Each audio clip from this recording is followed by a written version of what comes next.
Իսկ հռոմեացիներից հետո չի լինի ոչ մի այլ երկրային թագավորություն, հռոմեացիները հեթանոսական Հռոմից կանցնեն պապական Հռոմի, որովհետև նա ասաց, որ կլինեն միայն 4 երկրային թագավորություններ, իսկ հետո կիջնի երկնային թագավորությունը, դուք դա հասկանում եք։ Կիջնի երկնային թագավորությունը։ Եվ այսպես, երբ մենք դիտում եւ տեսնում ենք այս բաները, ես ուզում եմ, որ դուք հետևեք դրան ձեր մտքերում, ես չեմ ուզում շտապել եւ ցանկանում եմ առաջանալ աստիճանաբար եւ մի փոքր ընթերցել ձեզ համար, որպեսզի դուք որսաք խոսքը, որովհետեւ խոսքի այս հատվածում Եսայա 13-ում եւ 14-ում այն մարգարեն, որը հայտնություն ստացավ ամբողջ Աստվածաշնչի մասին, հիմա որսացեք սա։ Ով էր Եսայան։ Նա այն մարգարեն էր, որը հայտնություն ստացավ ամբողջ Աստվածաշնչի մասին, նա գրեց Աստվածաշունչը մանրակերտով։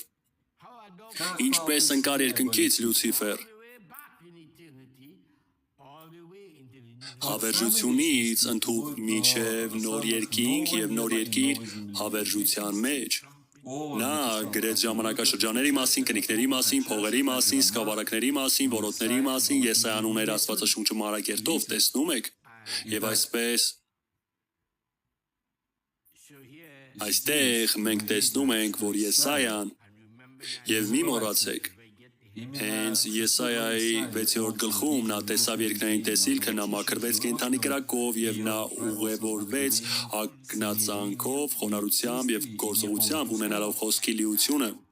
Եվ հիմա մենք տեսնում ենք, թե ինչպես է Եսայան որոտում դատաստանի այս ուղերձով այստեղ 13-րդ եւ 14-րդ գլուխներում Բաբելոնի եւ նրա թագավորի դեմ, որի մեջ թաքնվել էր Լյուցիֆերը, Եսայան որոտում է պատգամ Բաբելոնի մասին։ Աստված նրա վրա դրեց խոսքը, նրա սրտի մեջ դրեց խոսքը, որպեսզի նա խոսի Բաբելոնի դեմ։ Տեսնում եք, երբեմն մարդիկ չեն հասկանում սպասավորներին, ընտրված, կանչված, օծված եւ տեղադրված սպասավորներին, նրանք մտածում են դա ինչ-որ մեկն է եկեղեցում, դա սպասավոր է այնտեղ, ինչ-որ մեկը պետք է քարոզի, ահա նայեք քարոզում է, ոչ, պաշտոնական պարգևները